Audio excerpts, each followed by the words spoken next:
Dans cet exercice, nous avons la figure suivante avec ABE aligné, CBD aligné. On voit que le triangle ABC est rectangle en A, le triangle BED est rectangle en E.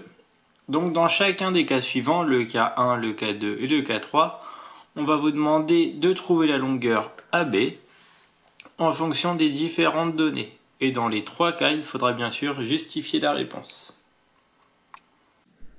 Dans notre premier cas de figure, on connaît la longueur AC qui fait 51 cm, la longueur BC qui fait 85 cm et la longueur DE qui fait 64 cm. Donc nous on cherche la longueur AB, et bien on va tout simplement utiliser le théorème de Pythagore. Donc on a notre triangle ABC qui est rectangle en A. L'hypoténuse est le côté BC. D'après l'égalité de Pythagore, on a donc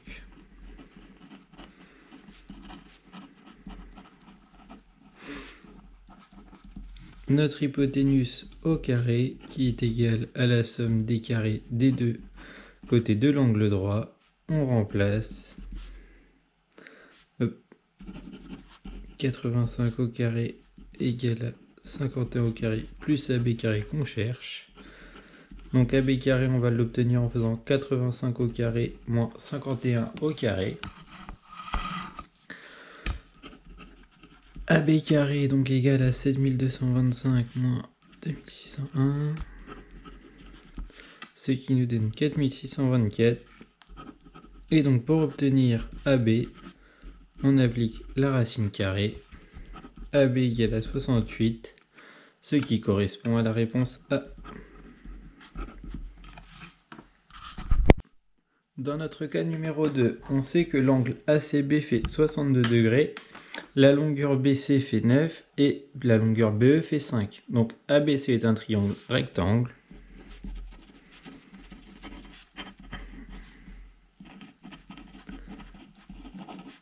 En A.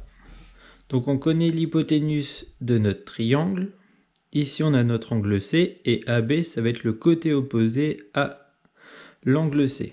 Donc on cherche le côté opposé à l'angle C, ACB si on veut. On dit l'hypoténuse EBC égale 9 cm. Donc nous, la formule qui fait intervenir le côté opposé et l'hypoténuse, ça va être le sinus.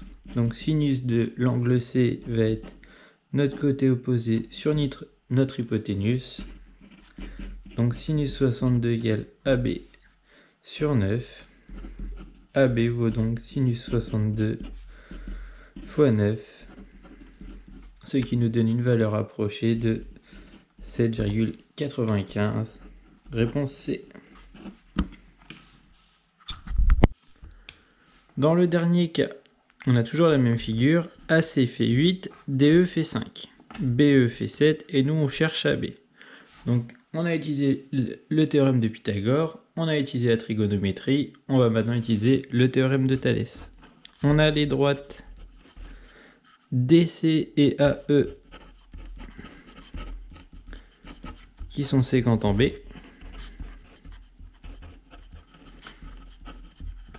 Vous avez que vos droites AC et DE sont parallèles, mais c'est pas justifié ici, donc on va devoir le faire. Les droites AC et DE sont parallèles, car AC est perpendiculaire à AE et DE est perpendiculaire à AE. Or deux droites perpendiculaires à une même troisième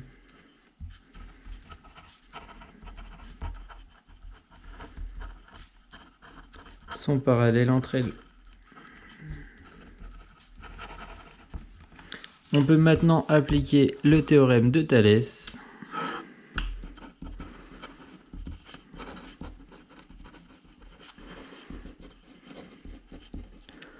On a nos égalités de rapport. Donc on écrit à chaque fois le point où les deux droites sont séquentes. Donc BA sur BE, puisque BAE sont alignés. BC sur BD. Et enfin AC sur ED. On remplace les valeurs qu'on connaît. BA sur 7 égale à BC sur BD où on ne connaît rien. Et enfin 8 cinquièmes. Donc à l'aide du produit en croix, 7 fois 8 divisé par 5, ce qui nous donne 11,2. Réponse A.